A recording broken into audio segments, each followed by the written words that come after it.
Hi, how are you? So, I always feel kind of like Forrest Gump whenever I start these because I'm like, life is like a box of chocolates. You never know what you're gonna get. But, because I never know if I'm gonna, because some of these live streams, I only do one or two trial exhibits because it takes me so long to get through them, and sometimes I can get a handful or a dozen or so done. But I don't really like to do that many, so I don't think I've ever done 12 actually, have I? I usually don't do more than 10 or 12. I don't think I've done more than 12. Anyway, so we are covering, we're continuing our ongoing coverage of the Google Search Monopoly trial exhibits. And we will be focused on the complaint was filed 2020 in Judge Mehta's court.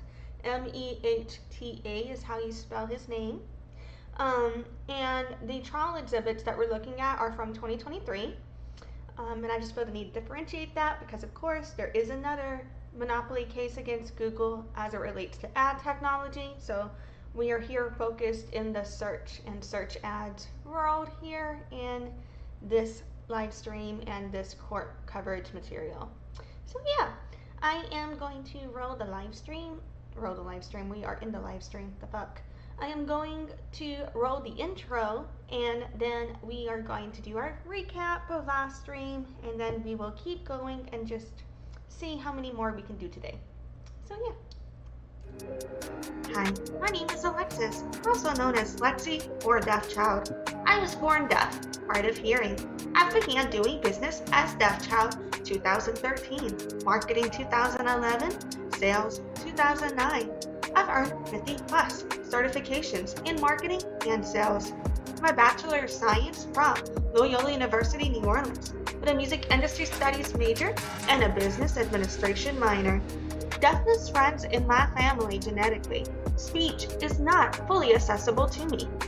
Anyway, I'm here to bitch about whatever the fuck is on my mind. So here we go. Visit my site at noladeafchild.com. I feel like I should work on being more consistent or something because I feel like sometimes when I do these live streams, I'll be rambling or talking for like 10 or 15 minutes about some shit that's not even the main topic I said I was going to do the stream about. And some of these streams, I'm like, all right, we're right on top of it. Let's get going, people. But anyway, so last stream we did 2 trial exhibits, and the reason we only did 2 is because both of those, well, the first one like was a presentation. It was 30 slides, and I knew that was going to take me a second. When I looked at it, I was like, oh, we're going to be here a minute. And I didn't even think the second thing we looked at would be that long, because the second thing we looked at was like 10 pages, but that took me way longer to read than I thought it would. I was like, Jesus Christ, man, like, fuck. But anyway, so the first thing we looked at, it was labeled IPG presentation, but it was seemed to be from a Hulu perspective. It had a Hulu logo everywhere, and it looked like as if it was a Hulu internal presentation. And I'm just now realizing that perhaps IPG and Hulu are connected, and I just am ignorant. But whatever, life is hard. So the Hulu presentation was about Page Search 101. And in there, they explain everything about how the search algorithm works, both organically and paid. It went over what did the search engine results page show you at that time. It went over how you can bid in the ad auction system in order to get placed in a ad slot. And it went over different ways you can word things or type in your keywords in order to appear for certain searches in terms of keyword matching. And it kind of was discussing how Google had maintained market share and market dominance over its competitors, and why Google was one of the places that you were going to get the most engagement from running ads, in my opinion, is kind of what I was taking away from that presentation. And then and the next thing that we looked at was 10-page email chain, And it was kind of, I feel, in summary, like kind of like a dick measuring contest where a Google employee named Hal was arguing with this dude from a company named Bingleton. I don't even know what the fuck Fingleton does, and that's with an F. But it is. They wrote an article about Google that Hal was kind of going back and forth with, but Hal was basically, and the captioner is not saying Hal's name right, but it's Hal. But Hal is basically saying that fucking Google wasn't a monopoly and that Google didn't have much market share. He was basically saying, you know, Google, you could run, he was basically trying to say that because you could run traditional marketing budgets were now getting spent digitally. And he was saying because people are putting their digital budget into their traditional budget into their digital budget, that was not passed through to Google because people would have spent the same money on their marketing anyway. So extra money was not being passed to Google is what Hal was trying to claim. But that made no fucking sense to me because that doesn't, you know what I mean? Like, that proved the point of the article in my opinion. Like, what? Because if people were spending more money on traditional forms and now they're spending it on your digital ads, that means that that money that would have been spent traditionally is being passed on to digital ad spend. Like, what? So yeah, it was a whole conundrum, and then he tried to use this metaphor saying that kissing was not a substitute for fucking, so therefore Google wasn't a monopoly. I was like, what? You make no sense to me. Anyway, so yeah, that was in the email. I'm just telling you what the fuck was in the email, in my opinion, from what I got from that shit. So yeah.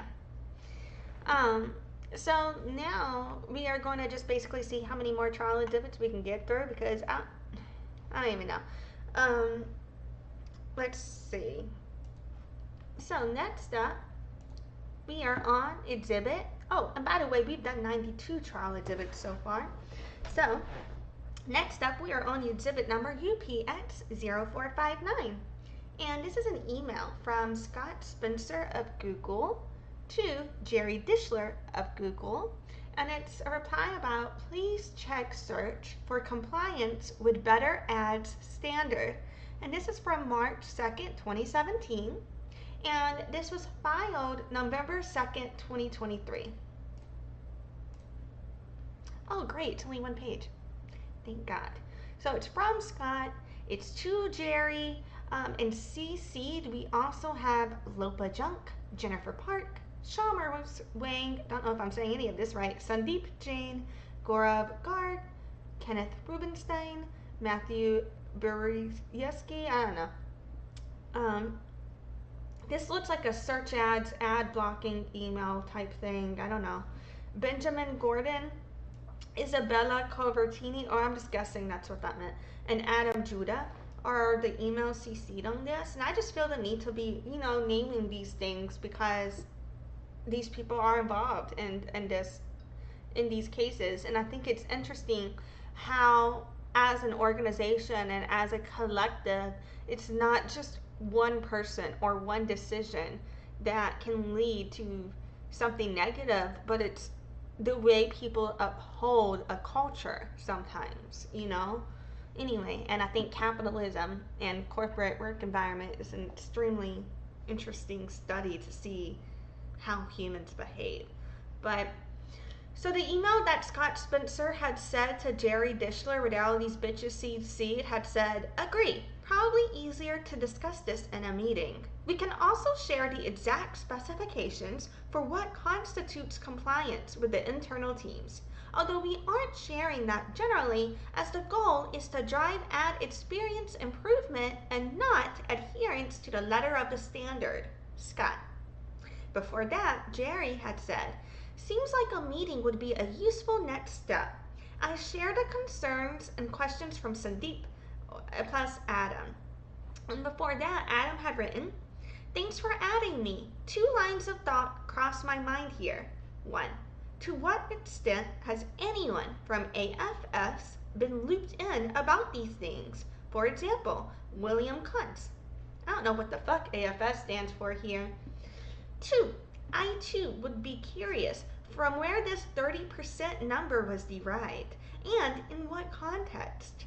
While I subjectively can appreciate why a page being 30% plus display ads could be annoying to a user, search ads are fundamentally different than display ads because they are targeted to the user's query and thus are relevant to the user's task in a different way than an awareness generating ad.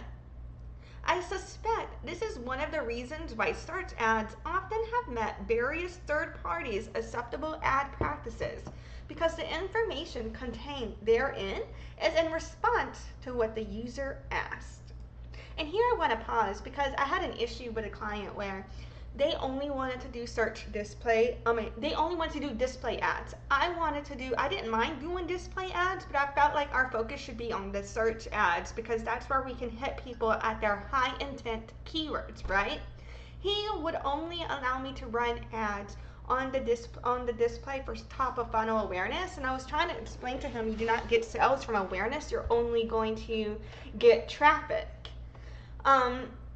And so because the display ads did not get him sales, he is convinced that the search ads will not get him sales and will not let me run ads for search, even though I try to explain to him that that's how it works to begin with, right? And I feel like that conundrum and that issue is something, because in marketing, right, you can do your best to communicate, but not everybody understands it. And so sometimes you don't know how to simplify it or what other words to use to make it so they understand it, because you are trying to use plain English, but because they don't understand it, they can't tell you what they need to know. Or they'll be too frustrated to try and understand, right?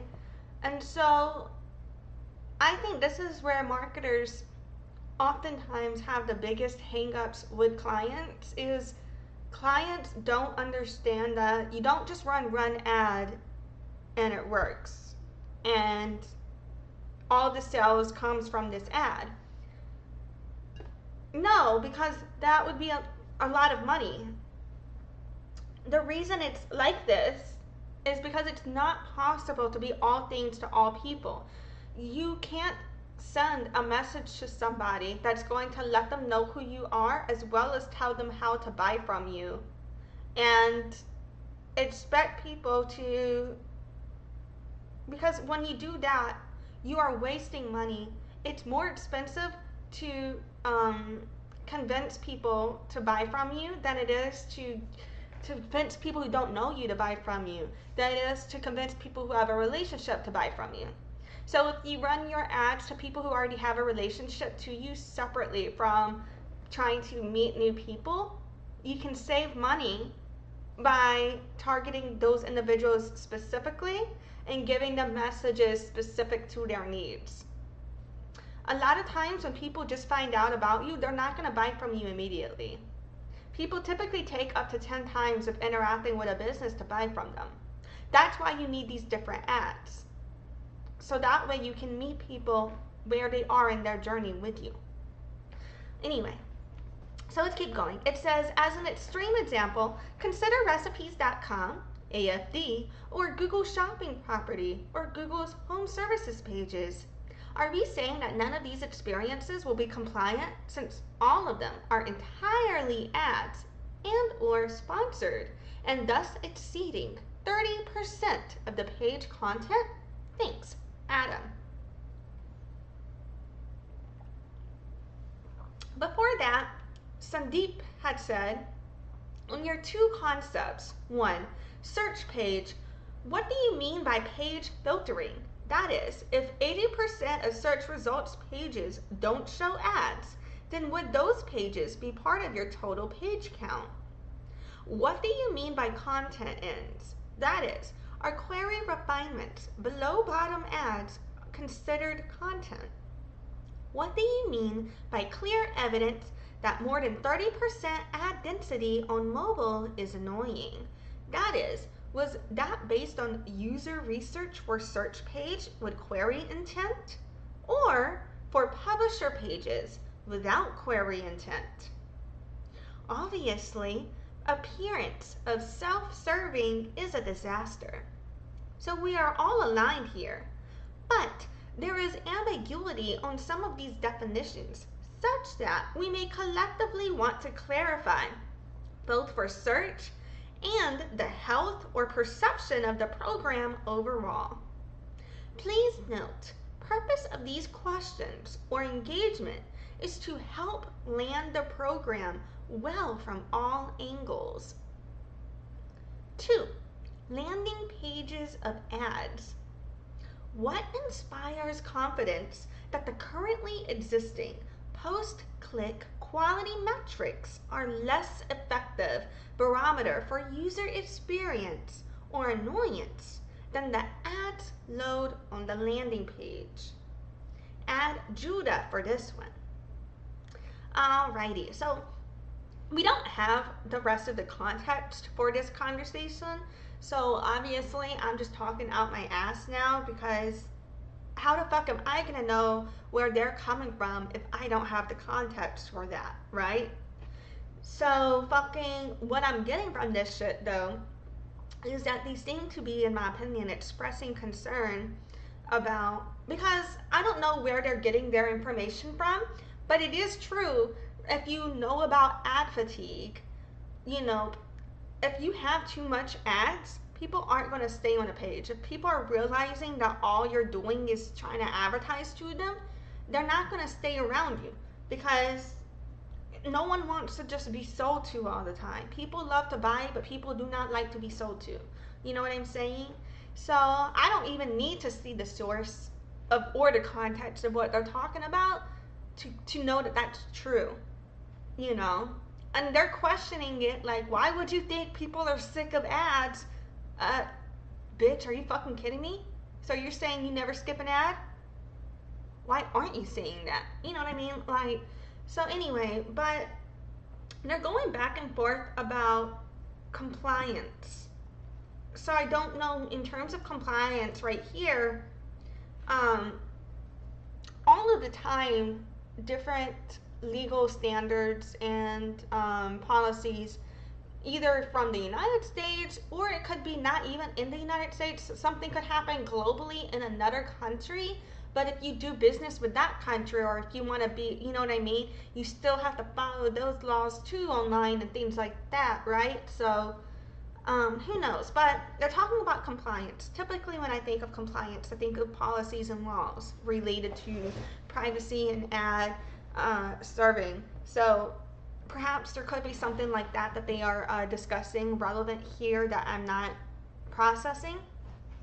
But yeah, basically they're talking about how too many ads are annoying to people, and that the difference, and that the reason that they think that people are more annoyed by display ads than by the search ads is because the display ads are clearly just people being sold to by things that are just trying to get awareness, versus search ads only are triggered when you search for that term. So typically people have more of an interest in that concept because they're looking for it. So yeah. Alrighty, let's look at something else. We've got exhibit number UPX0460. And this is an email from Adrian Perica of Apple to John Giannandrea of Apple and et al., so and others. It's about Microsoft Search and Advertising Draft Analysis. It's labeled privileged and confidential. And this is from December 5th, 2018. And it has an attached Apple presentation, Search and Advertising. And it says draft December 6th, 2018. I don't understand how you have an email written the day before and a presentation is attached from the day after. But hey, you know, that's just me. This was filed November 8th, 2023. Oh, look, redacted. Yay. So, it's from Adrian Perica. It's to Tim Cook, Luca Maestri, and John Giannandrea. And CC'd, we've got Kevin Perica. I don't think I'm saying that right. Peter Stern, BJ Watrous, Todd Teresi, Steve Smith, and Dan Sweetheart. Don't think I'm saying any of that right. Okay. So, the attachment says searching advertising, and it says privileged and confidential. Tim, attached below is our draft analysis regarding the Microsoft Bing search and advertising opportunity, and it's redacted.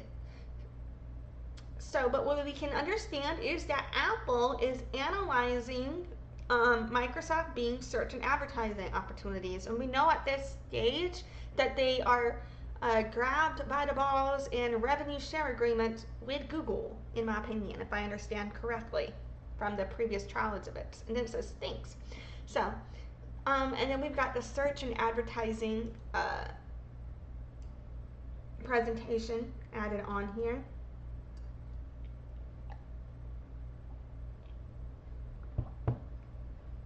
So a lot of this presentation is redacted.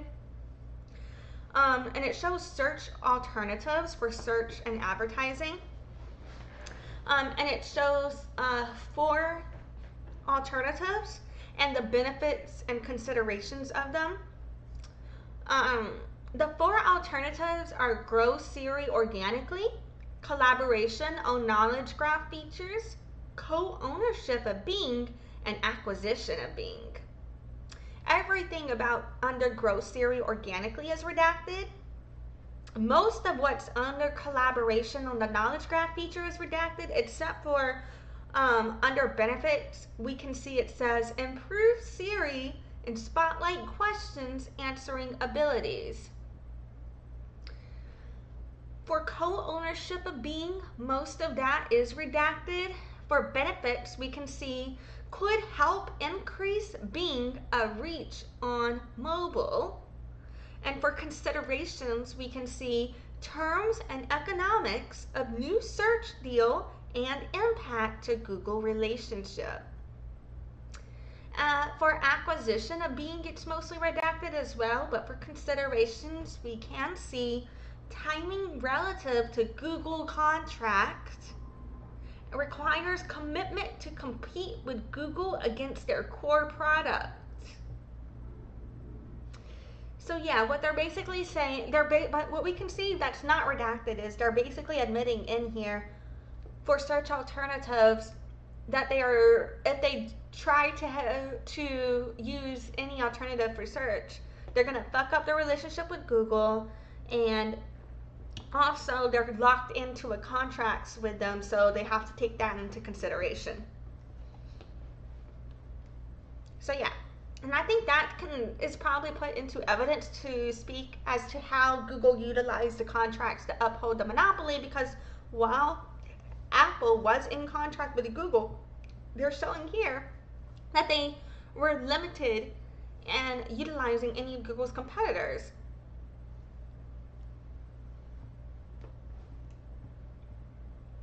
And then this next slide is also heavily redacted, but it's labeled Illustrative Modeling, a 2022 side-by-side comparison in billions of dollars, but we can't see the information there. And then it says Apple takes on redacted billion in annual serving and operating costs, could potentially offset with savings from a Siri program. So yeah, actually I think it says billions. I think that's a B. I could be wrong about that. Anyway, but yeah, fucking what I'm getting from this presentation, it seems to be a presentation from Apple on how they were limited with their Google contract in regards to doing anything that could be seen as competing with Google. So let's see if we have time for a couple more, shall we? So we've got exhibit UPX. 0461. And this is an email from Jerry Dischler of Google to Sridhar Ramaswamy, don't think I'm saying that right, so sorry, of Google. And it's a reply about internet takeaways from large NA search agency check. By NA, did they mean non-applicable? I don't know. I don't know what the fuck NA means here. And this is from April 21st, 2016, and it was filed September 27th, 2023.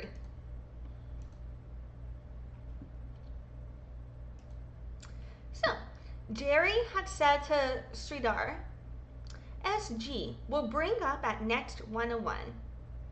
Before that, Sridhar had said, let's brainstorm this. If they are being consistent naysayers, we have a problem. Before that, Jerry had said, partially this and partially that, he wants to distribute the generation of sacred cow slaying ideas. So he is not a single point of failure. So the rest of the team can be comfortable with these kinds of explorations. And I'm going to push part of this back on Sandeep, but do think we as a leadership team could do more to encourage here. I just talked about this a bit in my team meeting. Mike and Vinod could be more accepting and encouraging, though it is good to have their perspectives as defenders of quality. Sridhar had said before that, let me make sure I understand though. Is she saying that they are other sacred cows we need to slay?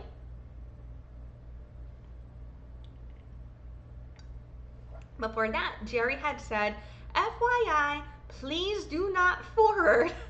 Sandeep brings up a deep issue and I'm thinking through this seriously. Would love to get any feedback you have on this important topic. Before that, Jerry, and this was forwarded, and Jerry had said, it was a forwarded message between Jerry and Sandeep. And it says, and it was from Jerry to Sandeep. It says, let's discuss this. I take your feedback seriously, as does Sridhar. We want to create a road for this kind of innovation to occur. At the same time, these kind of changes are boil the frog in nature. We never really had market pressure to clean up advertising. Just look at the state of ads, and in particular, search ads, when AdWords was announced. It was taken on as a moral imperative for that team and has served Google and us personally incredibly well. Unfortunately, this approach comes with constraints, some of which are no longer valid. Sridhar is acutely aware of this, which is why at every opportunity you are asked to present the Holy Grail findings. He wants to change the mindset of the group, and this takes time and repetition.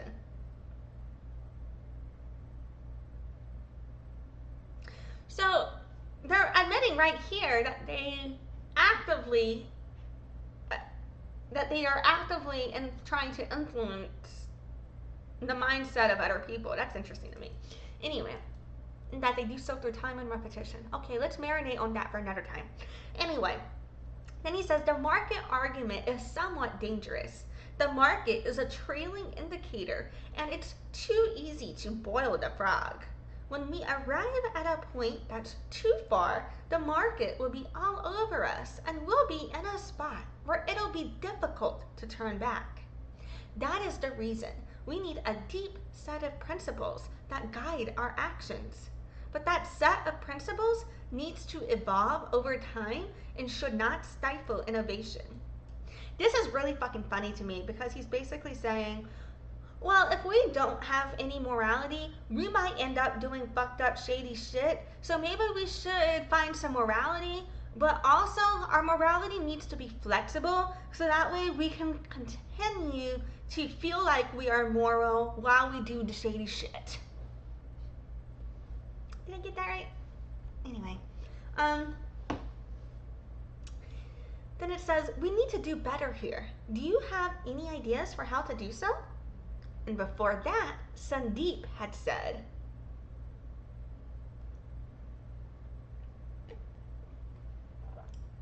I have been sharing, I cannot speak. You know what, I'm gonna do some more coffee, then we're gonna read this. Sandeep had said, I have been thinking about something, and I will use your email as a catalyst to share.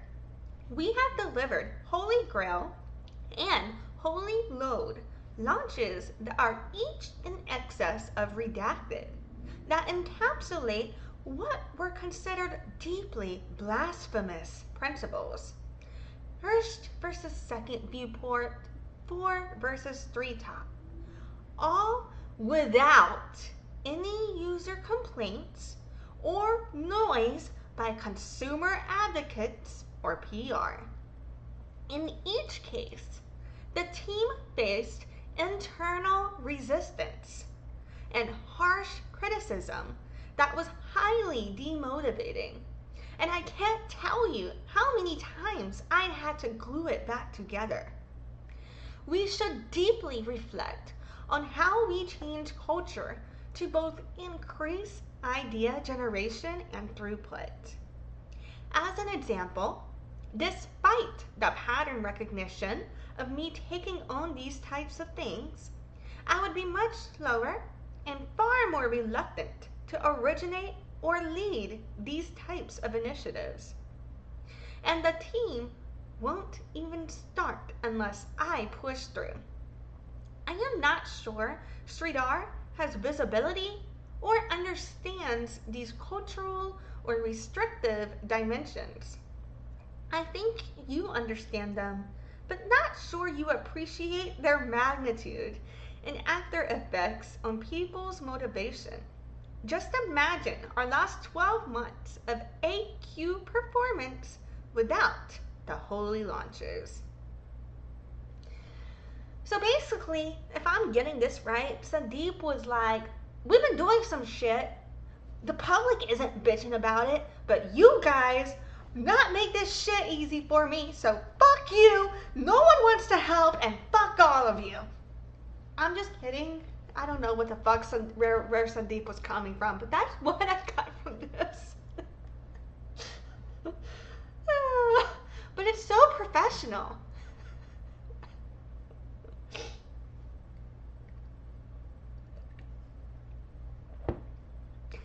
Anyway, so Jerry had some good positive feedback, replying about HO and mobile bids. Always good to hear our strategy validated by top agencies. And before that, Shion Patil, don't think I'm saying that right, so sorry, had said,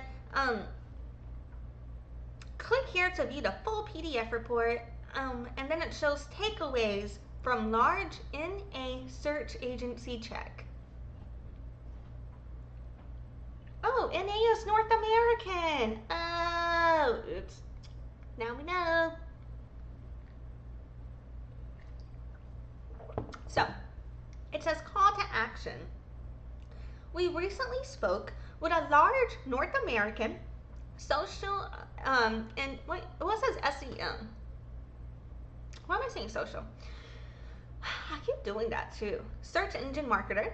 We recently spoke with a large North American search engine marketer that manages several hundred million in search ad spend and is a top 25 Google search customer in the US.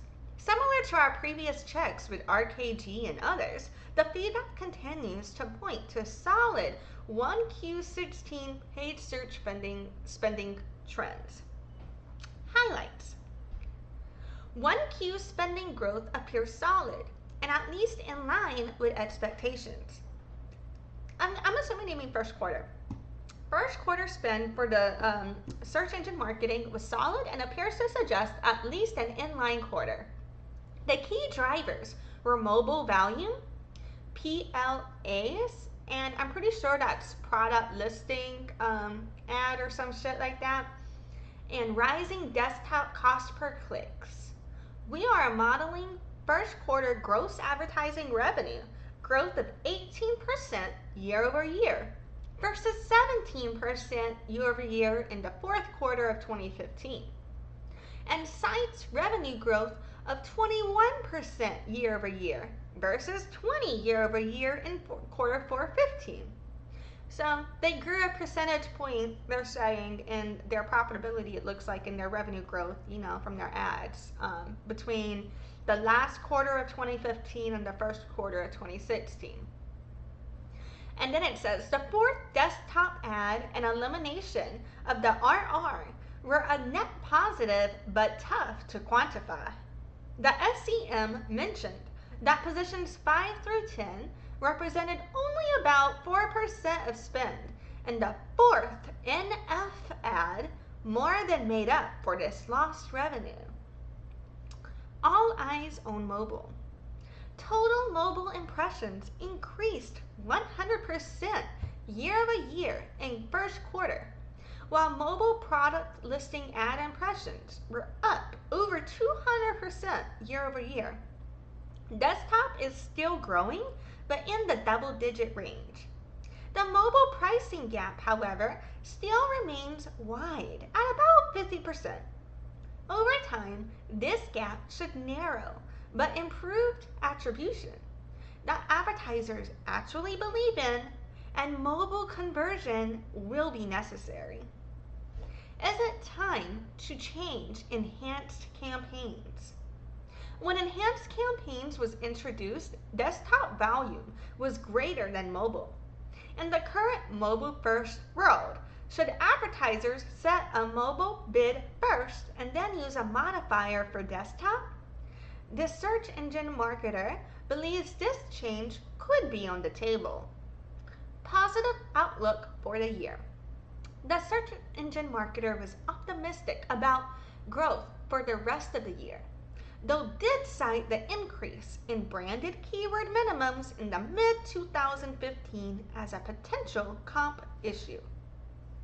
Price, target, valuation, and risks. So for Alphabet, Google, we have our price is $774.92. The price target is $950. Our $950 price target is based on SOTP. This target equates to about 17 times 2016 EV over EBITDA of 35 billion. It's about 8 times 2016 EV over sales of 71.1 billion and about 28 times 2016 EPS of 34.43, which all appear reasonable relative to Google's growth margin profile and comp set. I don't know what half the fuck that shit means, and I probably said most of that shit wrong, but whatever. Fuck it. And then it says, we believe Alphabet may have turned the corner after its most recent quarter. Several growth drivers are becoming clearer, and the new CFO appears to be striking a more disciplined tone around expense management and seems open to a more shareholder-friendly capital allocation approach. As such, we believe Alphabet should continue to trade at the high end of its historical forward multiple range. We include comparables as part of our valuation analysis, though acknowledge that Alphabet's scale, growth, and margin profile make comp-based valuation analysis less relevant. So right here, they are saying that they acknowledge that, an Alphabet is the branding, so Google was being accused of being a monopoly, so then they were like, all right, well now we're owned by Alphabet, so Alphabet owns us, so Google isn't doing these things, Alphabet is, so Google's not the monopoly because Alphabet is the company. You know what I mean? So they're basically saying that Google's scale, growth, and margin make competition-based analysis irrelevant. In my opinion, that is evidence of them being a monopoly. In my opinion, being recognized as a monopoly. In my opinion, I believe that's part of why this was introduced in here. You know what I mean? That's just me. Anyway, so then it says risks. Widening gap between mobile and desktop monetization. Steeper than expected growth deceleration in search. TAC or margin forecasts. Competition from Facebook. Potential regulatory, such as European Union changes. legal or tech trends, corporate governance, loss of partnership with Safari. So, we had just seen previously where Apple was saying that they were struggling to compete with Google because of those contracts, right? And now we're seeing from an outside perspective that a risk to Google is if they lose Apple. And that, in my opinion, further backs up the evidence of the monopoly, where Google bases its market power off of preventing others from effectively competing. In my opinion, potentially. So yeah. And then it says companies mentioned Google, the price $774.92 and a positive rating. And it's got Xian Patil and Jack Rosenberg as the signatories, I think. But yeah. And then it shows a little disclosure here. I guess I'll just read that fucking disclosure. Fuck it. So for the disclosure, it says Susquehanna, I don't think I'm saying that right, so sorry. Susquehanna International Group LLP, SIG, is comprised of affiliated entities, including Susquehanna Financial Groups LLP, SFG.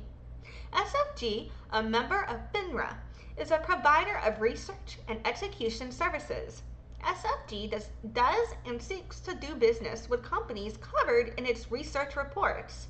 As a result, investors should be aware that the firm may have a conflict of interest that could affect the objectivity of this report. The research analyst primarily responsible for this report attests that the views expressed accurately reflect his or her personal views and that no part of his or her compensation was, is, or will be related to any specific views in any research report. Disclosures for any of the covered securities mentioned in this note can be found in the full report and may also be obtained by contacting Research Compliance toll-free at 888-744-6684 or by visiting our disclosure website at sig.bluematrix.com. I'm not saying that right, fuck it, /Southside Disclosures /action. Alrighty. So yeah. Basically here we had, it looks like Sandeep was basically saying, look man, other people didn't have a problem with what we're doing for ads. So why the fuck are you guys giving me such a hard time? And then it looks like from there, where they were giving all of this like bullshit about a cow and a frog, they were like, sacrifices must be made for the greater good. I don't know. You know what I mean? Like, that's kind of what I'm getting from it. You know what I'm saying? Because he was like, what the fuck, man? Why are you guys giving me such shit over this? In my opinion, that's kind of what I got from it. So yeah, let's do one more. We've got exhibit number UPX0465, and this is a Google document. It's a pitch on Adam Juda delivering next level performance. And this is from February 2020, filed October 6, 2023.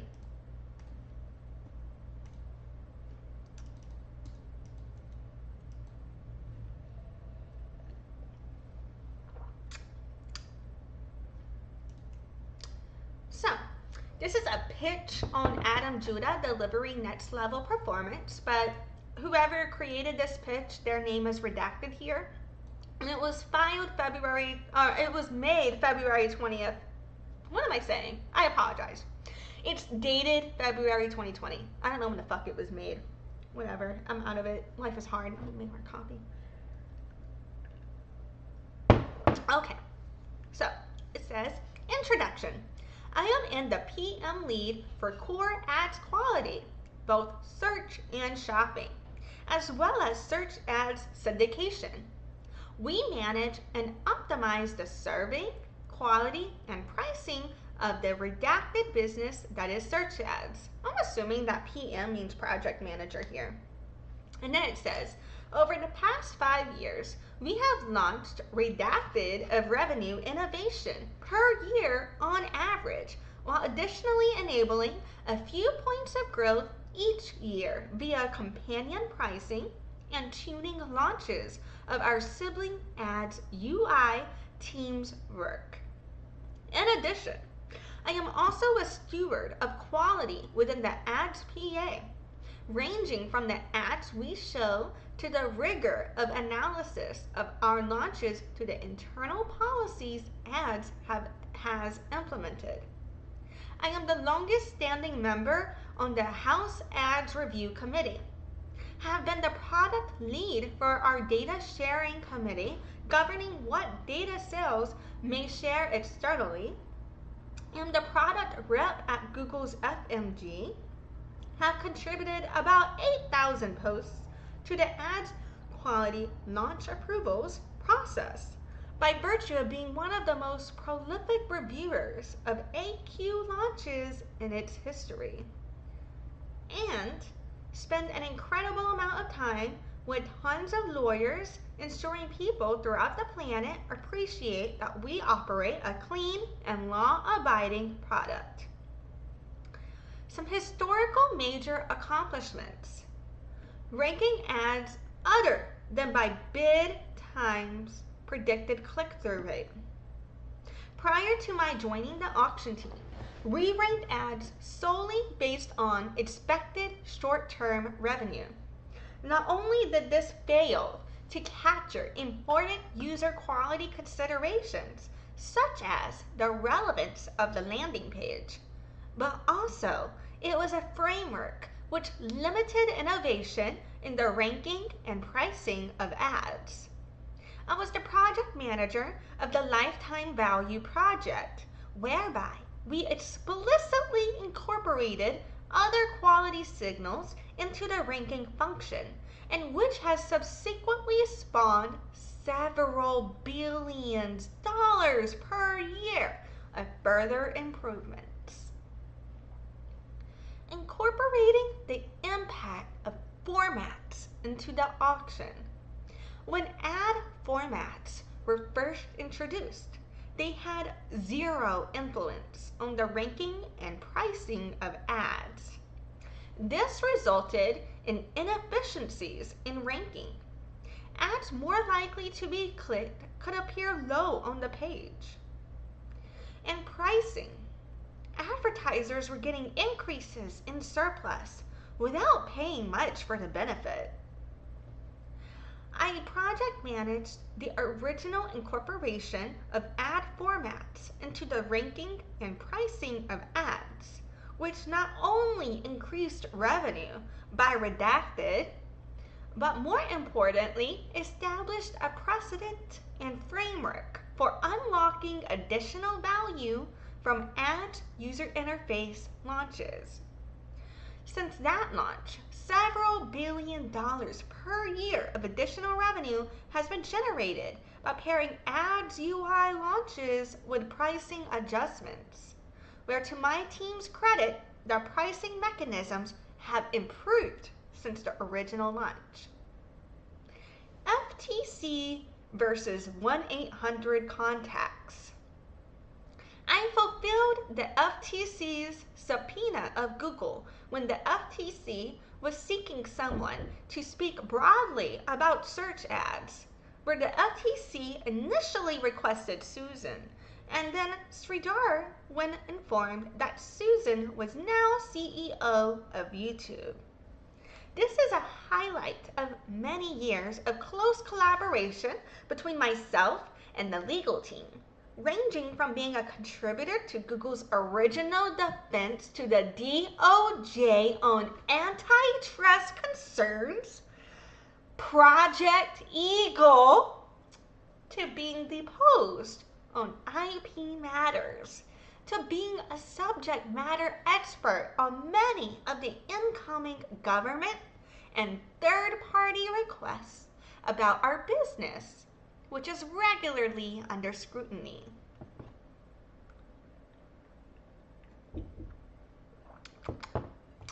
Apologies, I will be right back in just 2 shakes of a lamb's tail, and then we are going to finish this document right on up. 2 shakes of a lamb's tail. Un momento, lo siento.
Alrighty, sorry about that. I needed to talk to my people. Yes, anyway, well, my person. Am I still muted? Alrighty, so we are finishing up probably the last trial exhibit I'm gonna cover in this stream, I think, and then I might stream again later today if I have time later. But yeah, it looks like I need to wrap this bitch up now. So we're gonna keep finishing this exhibit and then we'll wrap up. Okay, so we were just talking about government scrutiny of Google, and we are reading a pitch about somebody representing Google for some shit. Alrighty, so let's keep going. It says, keeper of many skeletons within ads. And it's this guy, whoever wrote this, talking about how much work they've done for Google, basically, you know, and the volatile situations they were in. So it says, keeper of many skeletons within ads. By migrate, oh, this is hilarious, actually. He's like, I know where all the dead bodies are buried. Keeper of many skeletons within ads.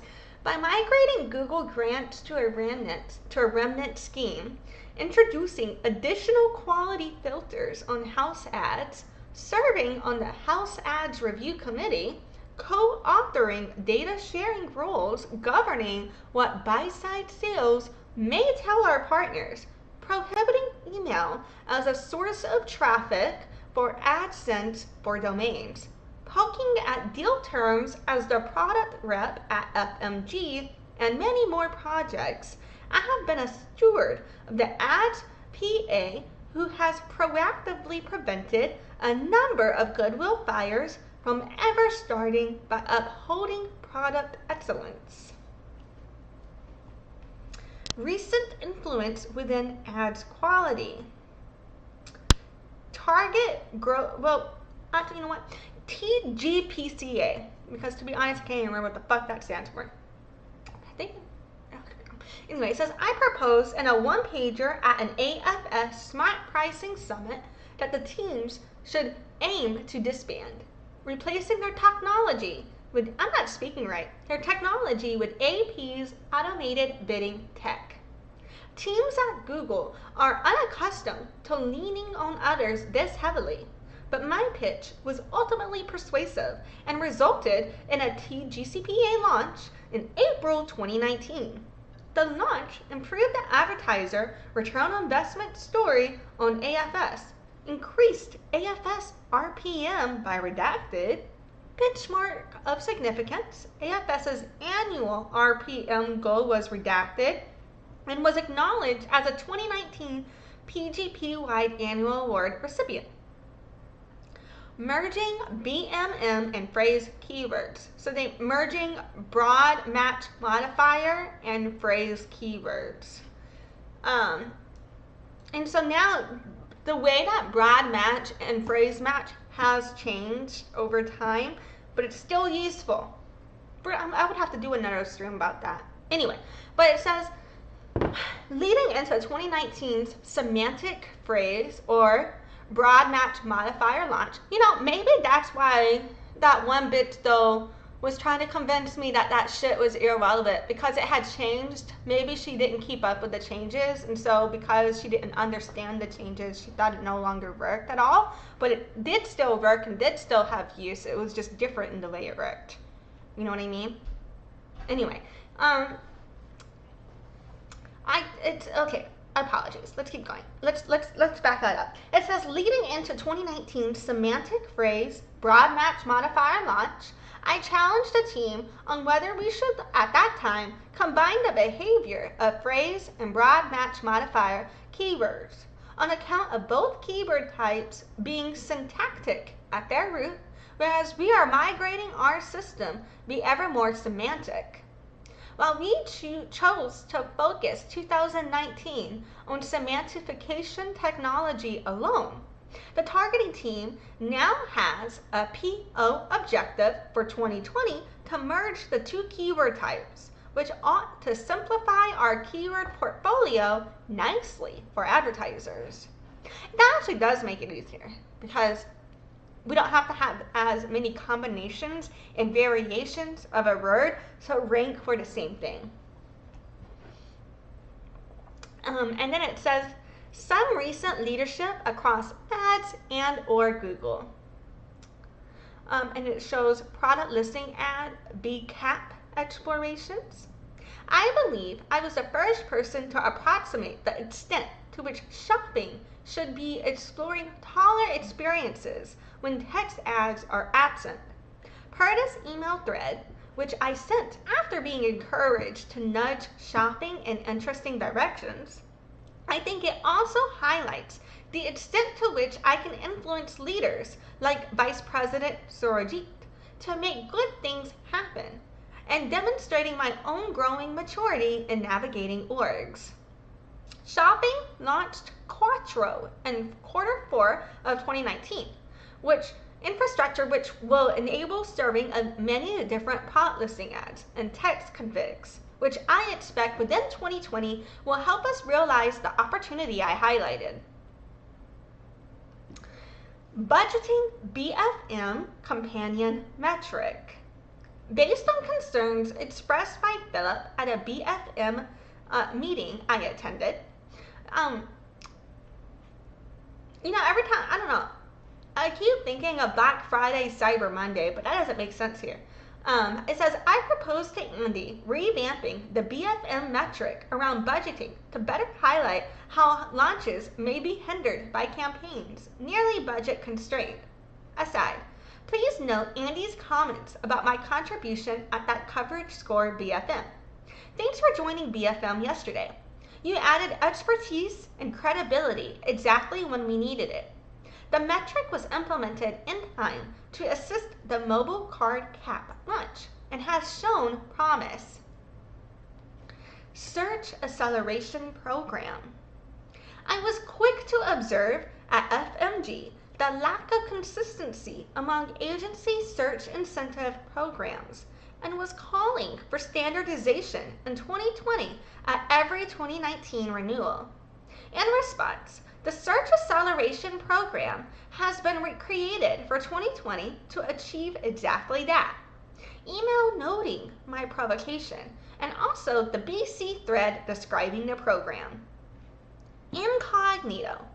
I have been collaborating with the search team on their incognito ambitions and have helped them at arm's length evolve some of their ideas from ones which would not have met user needs well, but potentially cost Google billions per year in revenue, to ones which ought to meet user needs better and impact Google search ads revenue by only redacted.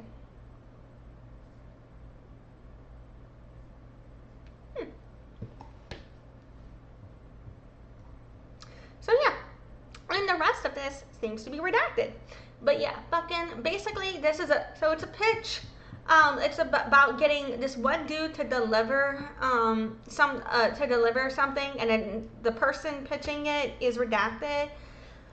I don't have enough context, obviously, of course, like I had said before, to fully know what the fuck is going on with all this shit or the relevance of it, you know what I mean, in terms of what this meant for Google at the time. But I can tell you why I think it was incorporated into evidence, you know what I'm saying?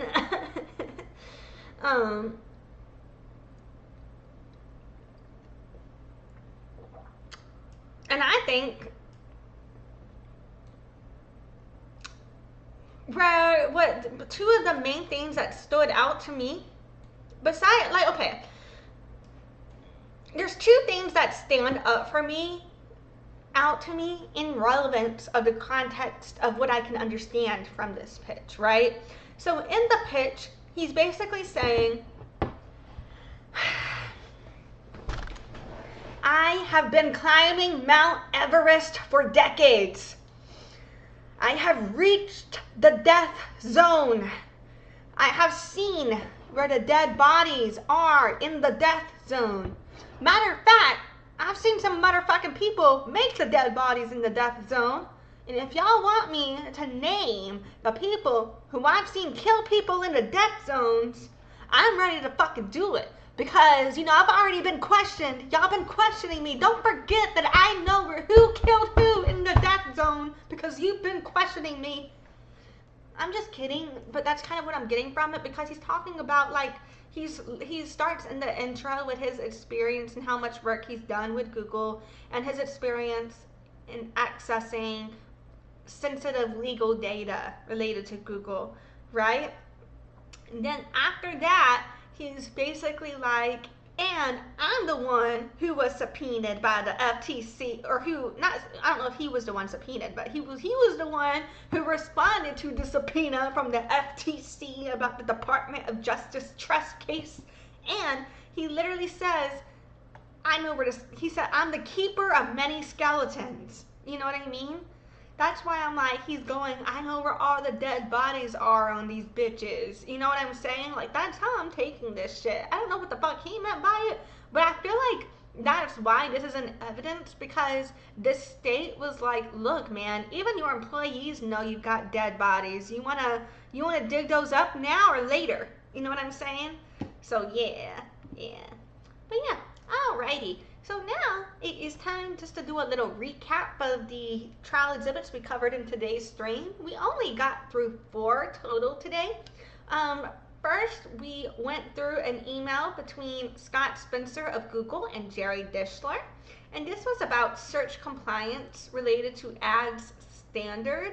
And what stood out to me, is they were talking about the different ways in which you could target somebody on Google, and how on display that was focused on awareness, but search ads were more high intent. And so they were saying that you needed to connect the two, right? But I think that it kind of potentially got put into evidence, because they were talking about how if they're literally trying to measure how much of advertising can they get away with before they annoy you. So how much can they profit off of people? You know what I'm saying? Before it hits a detrimental point of return. They are trying to maximize their ability to make as much money as possible with the market that they have access to. And I think that's relevant because when you put it all together, you know, where you show they've had the market power, now you're showing that they're trying to squeeze as much money as possible with that market power. You know, all of that together is what shows that they are an effective monopoly, in my opinion, right? And then next up, we looked at a presentation. This presentation was between Adam Perica of Apple and Giannandrea of Apple, and it was about Microsoft Search advertising draft analysis. And in there, we were basically seeing that they were saying that they could not, that they were limited in their ability to do much with Microsoft because it would impact their relationship with Google, and they were locked in by contract with Google. You know what I'm saying?